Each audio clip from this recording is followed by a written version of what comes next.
สุดยอดครับเสียงพินยังนวลเลยโจ๊กมาดีนะเด้เศร้าบาทคอยเศร้าบาทเจ้า10 บาทนึงวะ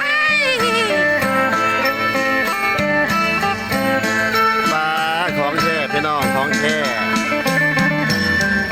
จะมีศิลปะในการบรรเลง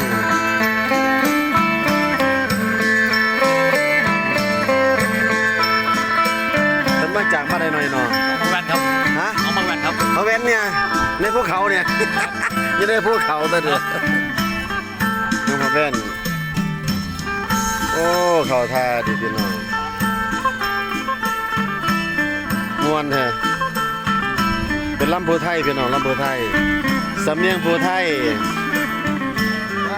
ขี่คักๆที่แบบนี่เงินเราบ่ให้เพิ่นเนาะเจ้าก็ได้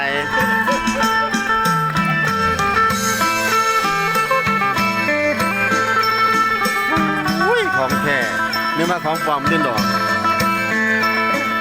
นี่การนับนิ้วอันนี้ขอซีเมเนอร์ตัวนี้เป็นซีเมเนอร์บ่ครับเอบ่ขอเอบ่เอเมเนอร์ขอลำเพิ่นเนาะโอ้ย